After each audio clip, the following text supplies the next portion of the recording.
Olá, você está mais uma vez no canal CoxaTube.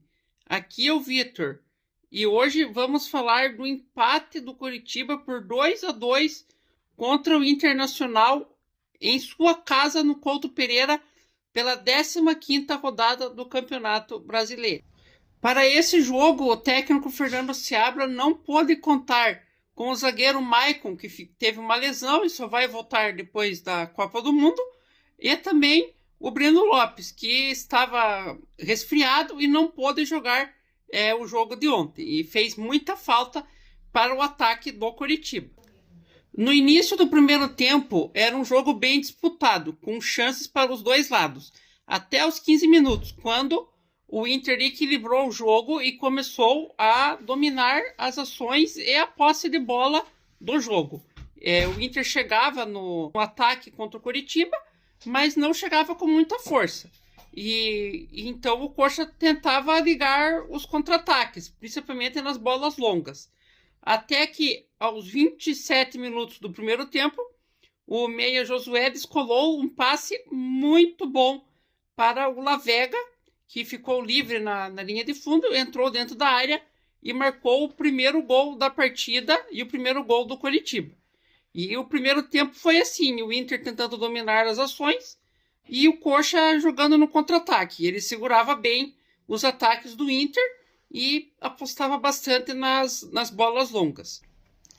No segundo tempo, o Coxa voltou muito mais recuado do que no primeiro tempo. E o Inter atacava muito o Coritiba. O Coritiba estava tentando se defender de tudo que é jeito, mas estava muito difícil, pois os jogadores do Coxa já estavam cansados e desgastados, e o Inter substituiu e entrou jogadores bem descansados, então o Inter começou a dominar a partida contra o Coritiba.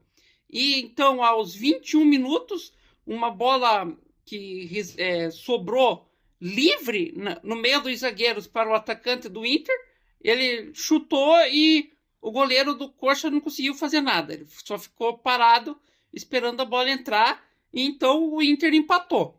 E o jogo no segundo tempo foi isso, foi pressão do Inter o tempo todo e o Coxa fazendo de tudo para se defender. Tanto que até o Fernando Seabra colocou o Rodrigo Moledo, zagueiro, para fazer 3 zagueiros e segurar o ataque do Inter. E num lance de bola aérea do Coritiba, o lateral Tinga cruzou na área e o Rodrigo Moledo, que tinha entrado para recuar mais o Coxa, acabou marcando o gol do Coxa, o segundo gol.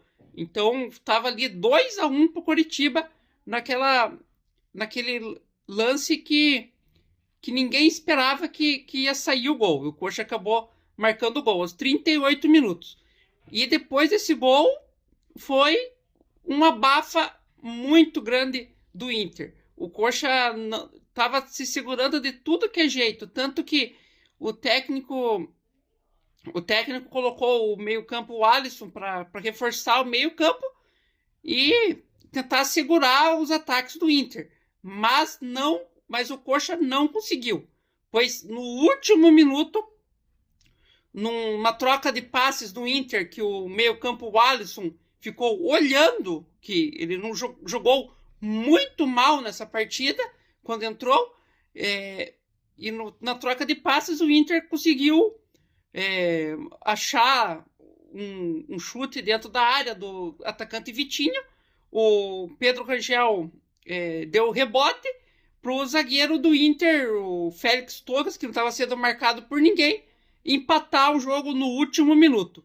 E assim foi um empate com gosto de derrota, pois foi muito frustrante depois do Coxa ter marcado o segundo gol e tomou o empate no último lance do jogo, coisa que não pode acontecer na Série A e pode custar muito caro lá no final do campeonato.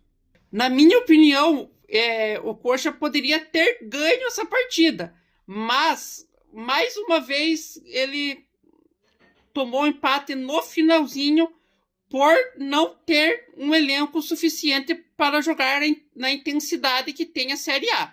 Enquanto o Inter mexeu e mudou completamente o time deles, o Coxa substituiu e começou a ficar ruim, pois ele não tem o elenco suficiente para rodar o elenco e o banco de reserva do Coxa é muito fraco.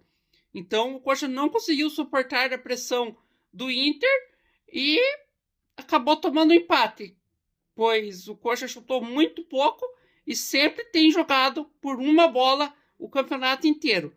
E para jogar nesse estilo de jogo, não tem como jogar assim com um elenco tão curto que nem o do Coritiba. A diretoria devia ter reforçado melhor esse time. E agora nós vamos sofrer até o final do campeonato. Muito obrigado e até a próxima. Vamos, Coxa!